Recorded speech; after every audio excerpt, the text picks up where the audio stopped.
Hey guys, this is Omer from MMOs.com. I'm doing another quick weekly news recap of all major MMO news and announcements for the week ending September 26, 2016. This is episode number 62 of the recap, and the first bit of news this week comes from Stunlock Studios regarding Battlerite. The game's closed beta ended and it launched the early access on Steam and can be bought now for $17.99. The game will be free to play at launch but does cost money during early access. Battlerite is a unique MOBA-esque game and is the spiritual successor to Bloodline Champions. It's off to a tremendous start as according to Steam charts, the game's player base has been increasing every day since it launched into early access and is peaking at about 12,000 or so concurrent players. I've personally been playing quite a bit and I'm absolutely loving it. If you can wait, it's free to play at launch, but it's $18 if you want to play now. Stunlock Studios expects the game to fully launch sometime in the first 3 months of 2017. Next up, some pretty big news from Jagex regarding Runescape. The game reached 250 million total accounts worldwide, and they announced that 2017 will have a series of major Runescape expansions. In fact, they'll be launching a major expansion every 3 months in 2017, which will keep the game quite fresh. The 250 million total account number doesn't mean too much, as the game's been around for 15 years, but it is still safe to say that Runescape still remains one of the most popular MMORPGs, even after all these years.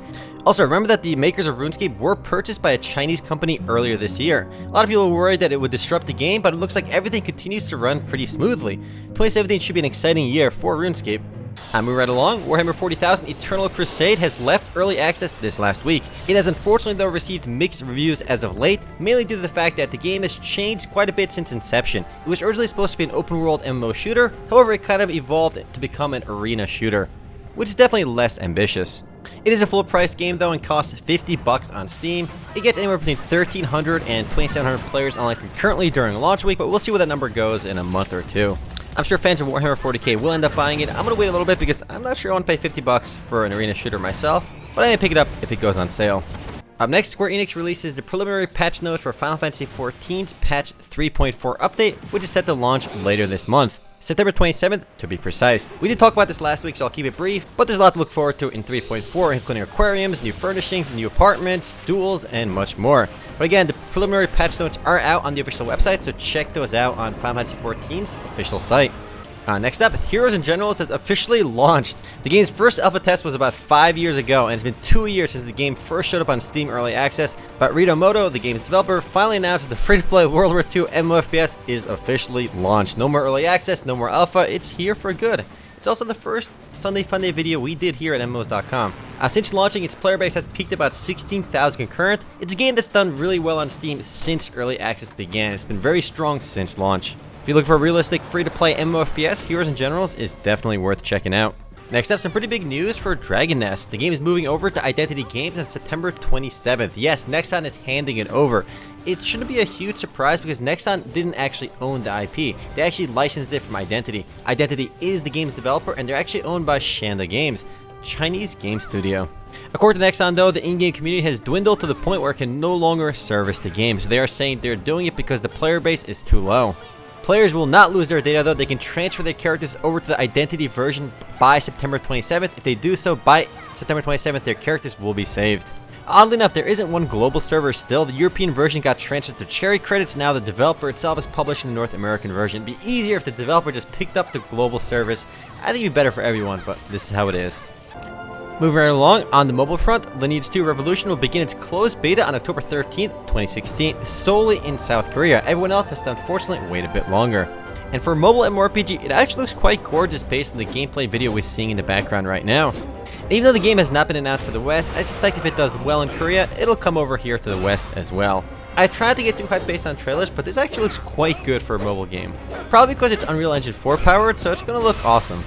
Next up, some news regarding Kakao Games and Echo of Seoul. Looks like Kakao Games is picking up the license for Echo of Seoul in South Korea. Now, Kakao Games is the company we all know for Black Desert Online, but they are choosing to resurrect Echo of Seoul in South Korea. It's a bit surprising because Echo of Seoul shut down in South Korea, and then Area Games published it for North America, and the North American version is doing alright. It gets about 100 users on Steam at any given time, which isn't great, but a lot of people are playing outside Steam as well. For North American players, this is a positive because it shows a developer has some faith in the game in South Korea, so they are going to be pushing some more updates out for it too. In fact, Kakao Games unveiled a new class, the Paladin, for the South Korean version. And yes, the image you're seeing in the background is the new Paladin class, at least a picture of them. I guess Kakao Games is subscribing to the theory that less is more when it comes to armor on female characters. I love it. Moving right along, a pretty big update for Daybreak Games' DC Universe Online. The game is completely revamping its character stats system. They're basically changing how stats work as well as how fast you get them. Along with the update, advanced mechanics, weapon mastery bonuses, and power points are all being removed from the game. There's a nice developer diary kind of explaining their thought process behind all of this, but it's an hour-long video, so check it out on your own if you're interested. The game is still averaging about 600 players online at any given time on Steam, but keep in mind they have their own launcher, the console versions, and more. Next up, Fractured Space finally leaves early access. It's been in early access for 2 years now, but it's finally available free to play on Steam. No more early access tag. It's a free to play epic 5v5 capital ship style MOBA, and currently features about 31 playable ships. It is, however, not the only game of its kind. You have a game like Dreadnought also competing in the same space. However, now that it launched, it has over 3,000 concurrent players, and it's been doing quite well, but we'll see if that momentum carries over. Up next, a small bit of news that's worth mentioning from Blizzard. They'll be retiring the Battle.net name. So yes, Battle.net will no longer be a thing. It'll just basically be Blizzard. They don't want to keep using two separate identities, Blizzard and Battle.net. Battle.net launched back in 1996 alongside Diablo, so it's been around for a long time, so rest in peace, Battle.net. No word on exactly when it's going to happen, but they will be phasing it out, it looks like. Everything else will be the same, just the name Battle.net will be gone. Moving right along, a pretty big update for Blade and Soul. On October 5th, 2016, Ebondrake Citadel, a new endgame dungeon, will be introduced, along with a long overdue Arena Spectator mode. Yes, this is unbelievably long overdue. They've tried to host tournaments for Blade and Soul, but without a Spectator client, it was stupidly difficult. So NCSoft is finally getting on the ball, years too late, but at least we finally have the Spectator client. And again, this is all launching on October 5th, 2016, a day before my birthday. Nice little present. Up next, the march towards mobile moves on. Perfect World International is heading towards mobile. This shouldn't be a big surprise, as we've seen almost every game head towards mobile. The game is aiming for a Q4 2017 release, and there's no word on yet for an English version, but given how many Perfect World games / ARC games has been operating in the West, Perfect World Mobile should probably launch over here as well. Unfortunately, no actual gameplay to show you, so we're showing off some Perfect World Elysium launch trailer instead.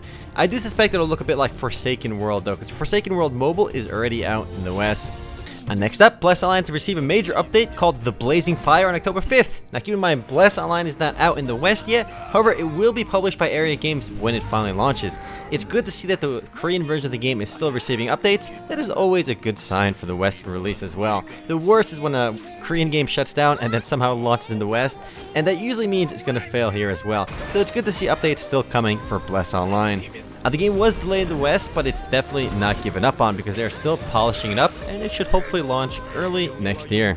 Up next, a pretty big update from Citadel Studios for Shards Online. The game is preparing for alpha with a server wipe and a preview weekend. Shards Online is dropping the pre-alpha name and moving towards alpha. I always hated the pre-alpha tag anyway, but apparently now it's going to be alpha, and they're adding player parties, fishing, various new PvP and PvE content, as well as new spells and combat abilities.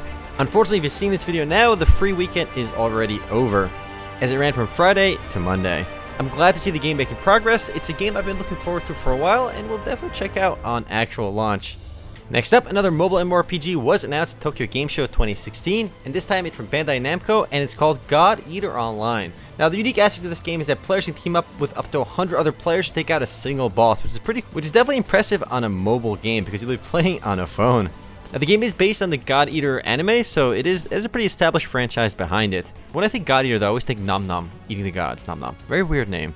Unfortunately, it'll only be launching in Japan sometime soon. No word on a Western release date. But anyway, guys, that's it for MMO News this week. I'll see you guys tomorrow for the podcast. Later, guys.